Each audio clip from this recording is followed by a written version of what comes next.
Hi, it's Allison Lawler.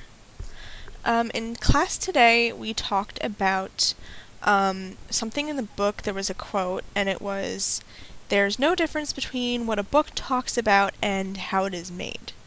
And we did have a discussion about what we thought this pertained to and how we understood this.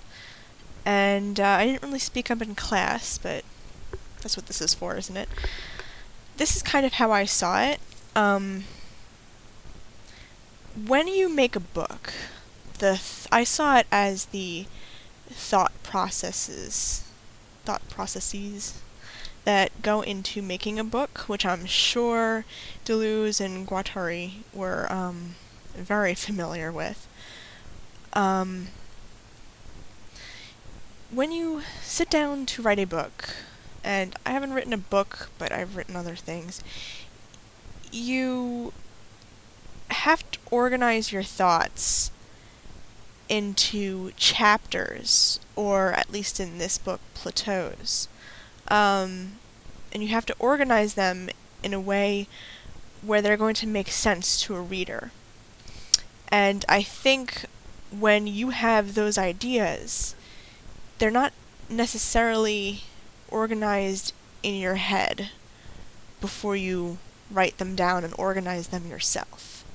So you have all of these ideas and thoughts running around, and you're trying to find a way to put this in a form where people are going to read them, understand them, and interpret them, and share that with other people, or figure out how they feel about the subject matter. So, when a book is talking about something, it's pretty much the same thing. It's going through these thought processes. It's talking about the subject matter that the person who wrote it, or persons, the people who wrote it, originally were thinking about. So that when we're reading it and we're interpreting it, we have the same ideas going around in our head. And it may not be in the same way that the author thought of them, but at least we have the same thoughts when we're reading a book from start to finish. And then we can interpret it in our own way and see it in our own eyes and maybe add on to that and see how we feel about it and share it with other people and put it out there. So in a way, that's kind of how I see it being, as there not being any difference between how a book is made and what it talks about. Because the thoughts that it lays down are the same. It's just the way that we interpret them and add on to them that can be vastly different from how it was originally intended. And I think that's really interesting. Now, this does bring into question the problem with interpretation that Deleuze brings up, and that we also brought into class. Brought up in class. Blech. Yeah, by the way, in my vlogs, I might totally just, mess up with what I'm trying to say, and I swear sometimes I'm dyslexic. So, just ignore me when I do that. Just roll with it.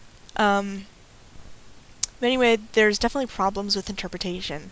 As I said, we might interpret it much differently than the author had originally intended. However, when I think of how a book is made and what it talks about, I definitely think that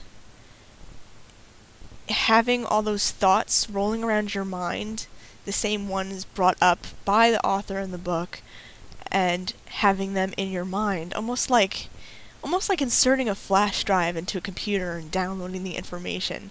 You kind of read over the information and you have it in there. And interpretation is definitely what makes it different. But we all have a subjective viewpoint, and we're all different.